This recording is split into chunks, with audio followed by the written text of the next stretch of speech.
Hi guys, welcome back to my channel. If you're new here, my name is Jalyn and I'm a beauty influencer. If you love all things makeup, skincare, nails, hair, fragrance, be sure to subscribe to my channel because I want to see you around here more often. You are always welcome here. Before I get into today's video, I do want to share with you guys that I am hosting a giveaway. Yes, I know, it's so exciting. I will be giving away the products shown here. So as you can see, there are some products from The Lip Bar, La Roche-Posay, Pacifica Beauty, Charlotte Tilbury, Too Faced, and more. All of these products would be great for a beginner to have in their beauty collection, but you have to wait until the end of the video to know how to enter the giveaway. If you are new to makeup, I am so excited for you to get started because makeup is so fun. I know it can be a little intimidating though, which is why I'm gonna break it down step by step in this video.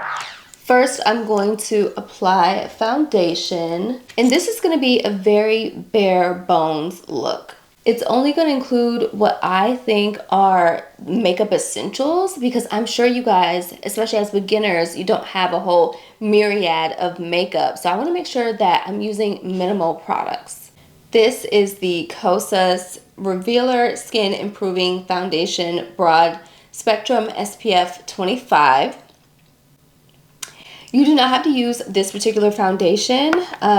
This is just what I'm using today, and this is actually my first time trying it.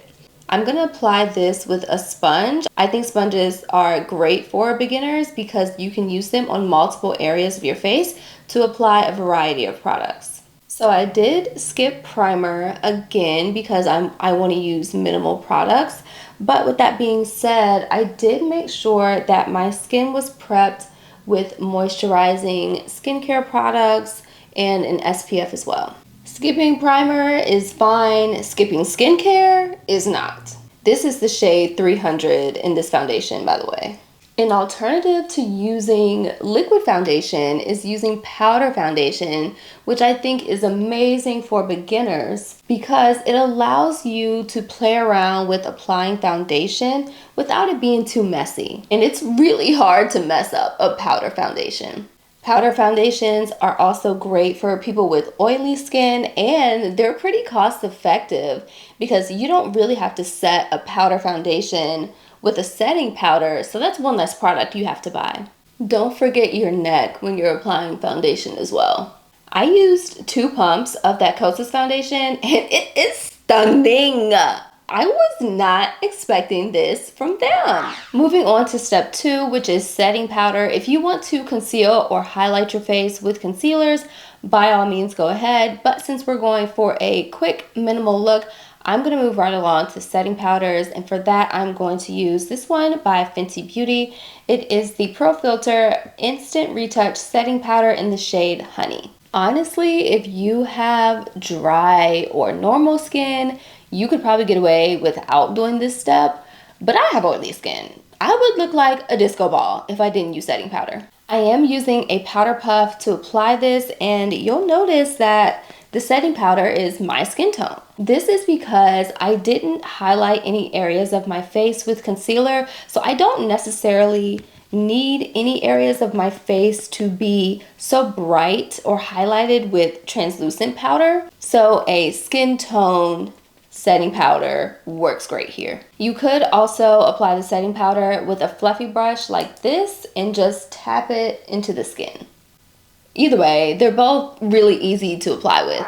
As much as I hate to do this, I'm gonna skip bronzer just for the sake of this video. Bronzer is like one of my favorite steps in my makeup routine, but I'm just gonna take one for the team here. I am, however, going to use blush, and for that, I'm using the Juvia's Place Saharan Blush Volume 2 palette.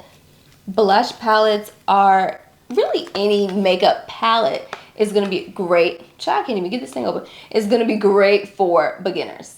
This particular palette is great for my black and brown girls. It's very affordable, and it gives you a chance to try different shades of blush on your skin. I'm gonna mix these two shades right here, and instead of taking this on the apples of my cheeks, I'm actually gonna take it along my cheekbone. Applying this along the cheekbones and taking it upwards is gonna give my face more of a lifted and snatched look, which I need because I didn't do any contouring, so my face has no definition right now.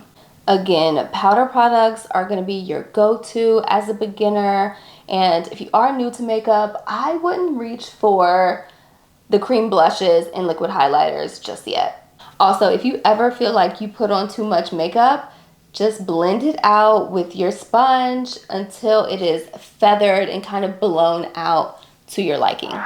Eyeshadows can be super tricky for beginners, and honestly that is like a whole separate video, which if you guys would like to see an eyeshadow tutorial for beginners, just let me know. So instead of using eyeshadow, I'm actually going to take the same blush shades that I use and drag that all over my eyelids using the same brush.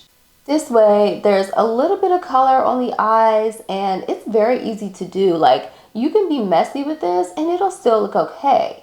What I like to do is actually kind of drag it out to where my blush is at anyways, and just really connect the two together. I actually think some of the best makeup looks are when you use the same product on multiple areas of your face. Something about it just looks so freaking good. It's like when you take your bronzer and you apply that as your eyeshadow, it just looks so seamless and blended. And this is another example. Taking your blush and using it as your eyeshadow, it eats every time. Now let's do these brows. We have to take a moment of silence for how far my eyebrows have come. I mean, you guys, look at this. So it does take time to figure out how to fill in your brow, the products that work best for your eyebrows, and just be patient with yourself. There's gonna be some trial and error. I'm gonna use this brow pencil from the Lip Bar, and it is in the shade Black Brown. I'm just gonna lightly fill in my brows and keep it super natural. There may be days where your eyebrows look like Doja Cats, and there may be days when your eyebrows look like Spock's. But babe, it's a marathon, not a sprint. So for my brows, I'm gonna brush them with the spoolie side. There we go, the spoolie side of the brush first. And then I'm just gonna do super light, almost like feathered strokes upwards, because I really just wanna like mimic the natural hairs of my brow and their natural flow. I don't really want too much definition, you know, I just kind of wanna lightly fill them in. And always remember that your eyebrows are sisters, not twins. The next step in the routine is mascara, but before I apply that, I'm curling my lashes. This is just gonna give them like an extra oomph. I remember there was a time where I could not even pick up a lash curler. I was like, how the heck do you use this? I was scared to put it next to my eye, but now look at me. I can't live without it. I'm going to use this mascara from Ami Collet. It is literally, quite literally, one of the best mascaras I've ever used. No, I do freaking love this mascara though. However, any mascara will do just fine. For gloss, I'm going to use the Dior lip oil in the shade Raspberry. This is such a good product. But again, like, feel free to use whatever lip gloss, lip balm, lipstick that you love and that makes you feel beautiful. For those of you that made it all the way to the end of this video, first of all, thank you for watching. And second of all, here are the giveaway rules. All you have to do to enter is comment your favorite makeup brand underneath this video. Make sure you subscribe to my channel and follow me on Instagram and TikTok. Super easy. As a reminder, here are the products that you will receive as the winner, and the giveaway will close next Sunday, March 26th at 11 a.m. The winner will be chosen completely at random, and I will reply to that person's comment here on YouTube under this video, letting them know that they won. Make sure you complete all the steps though, because I will be watching. And that is it for today's video, guys. Just remember that makeup does not have to be intimidating or scary. Just have fun with it and do whatever makes you feel beautiful. See y'all next time.